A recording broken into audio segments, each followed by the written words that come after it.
How did you get into acting? Well, I started off as a dancer because my mom was my dance teacher, my beautiful mommy, and she opened a studio for me and my sister because she thought that no other dance studio was good enough. So she's like, only I'm going to teach my daughter. So we're like, oh, okay. So I started out in dance. I literally have been dancing my entire life, and I didn't really get into acting until high school is when I sort of got into musical theater, and I auditioned for my high school musical as JoJo and Seussical, and it was even though I played a boy, cut the hair, what can I do? It was incredible, and I fell in love with musical theater instantly, and I was like, Mom, I want to do theater. It's perfect. It's everything that I want to do. And she's like, okay. So I literally went into New York every single weekend, and I took voice lessons, I took some workshops, some theater workshops, and auditioning technique classes. And then when Billy Elliot came along, I was just sort of ready for it. You know what I mean? I was just ready to sort of take, because I've been training, and then I got it. So that's sort of how I got into acting. I never really took any intensive acting classes. I've always sort of been like a ham, like a center of attention, and I always like creating things. So I always want to think of myself as a creator, actually, before an actor, because I do like acting, but ultimately what I want to do is create and see my visions come to life type thing. So You did Billy Elliot, but you just did that TV show. Yes. Is it Ed? Is that his name? Fred. It was close. Yes. How did you get into the television thing? Well, I have these amazing agents at CESD, and Pat is one of them. She's my voiceover agent, but Melissa, who's Darren's agent, is my theatrical agent, and she got me in touch with Nickelodeon. And because I met with CESD right away, and they're like, what do you want to do? What do you want to do with your career? And they're like, we want to get you an audition for SNL. And I was like, no, not now. And they're like, why not? I'm like, because I want to do that in 10 years because I still look really young, and right now if I want to do anything, I want to go into Disney Channel or Nickelodeon because of how I look and because of the type of acting it is, and I'm really comfortable with comedy. So I got to audition for that, and the casting director, Cheryl Levine, who actually casted Joey in Jessie, she's the same one. She loved both of us, so she casted us both in these things. And Melissa's Joey's agent as well, so she's awesome. She's great. How did you get involved with CESD? Pat, actually, from my Hello Harry Potter video, she found me on the internet. She was literally looking up Harry Potter videos like she probably always does because she's a huge freak. There's nothing wrong with that because I am too. But I released this video right before the last movie, and it got a write-up in Forbes magazine and New York magazine, CBS, NBC, Broadway, I got all this press for it. And so that's probably how it came to her attention, and she contacted me, and she's like, this is incredible. I'm Star Kid's agent.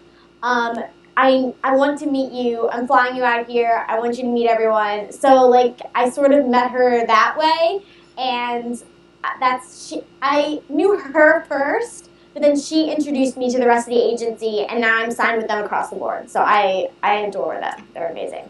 Congratulations on that. I remember Pat posting your video on Facebook. So have you been involved for the past year, or is this recent? When did I sign with them? You mean? Yeah.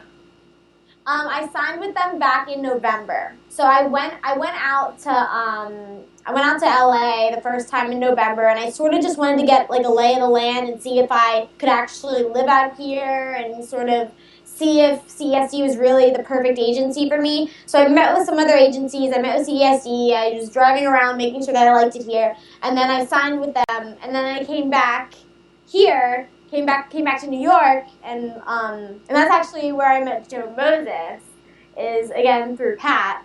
she's like, oh, you're going, because I needed to go back to New York for that month in December because Billy Elliot was closing.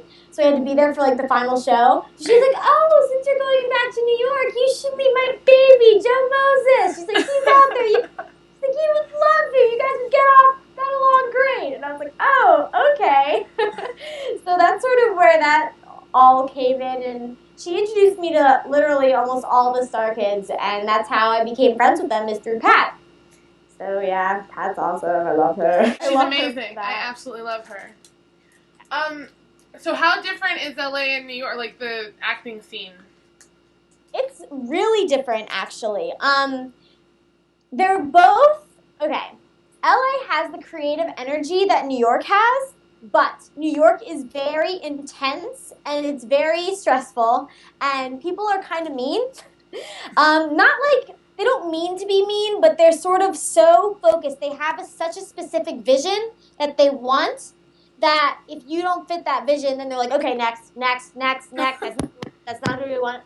Out here, auditioning is a lot more fun because not only are people nice and sort of like, they'll ask you about your day. They'll be like, oh, it's okay if you're a little late because traffic is like, crazy.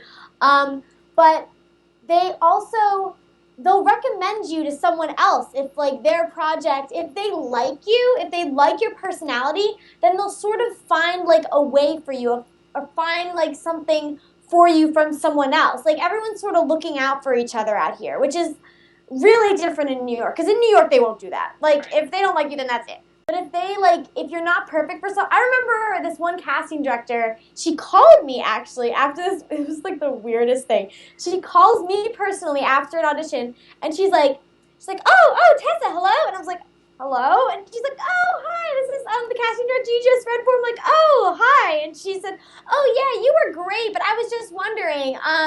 And then I was like, wait, what? And she's like, oh, actually, now that I'm hearing your voice, oh, no, you're too young. And I was like, what? And she's like, yeah, I think my friend would love you. Okay. You know what? I'm going to just call her, and then I'll have her call you. Okay, goodbye. And then she hung up, and I was like, okay. Like, it was the weirdest thing ever. But it's like, it's that sort of mentality out here. I like it. I like auditioning out here much better than in New York. Definitely. So, it's fun. That sounds nice. Yes.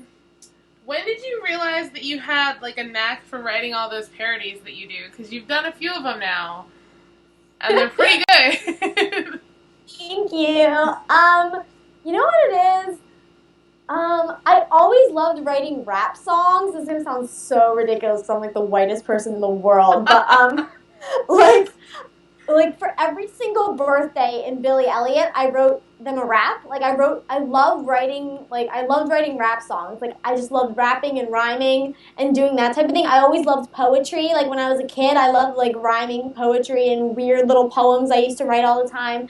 And then it sort of got into, I guess high school, because they sort of made us do like little projects, like, and then they had us write like a parody for some sort of AP English thing I had to do, and I loved it. Like, because I thought it was kind of like a puzzle.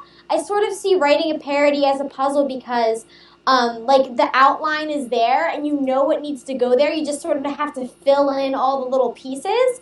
And I don't know, I think it's the most fun thing. I love it. I just love writing them. I really love, like, taking that type of thing, like getting a song and then getting like a topic and then sort of making them work. And then once it sort of works, it makes me very happy.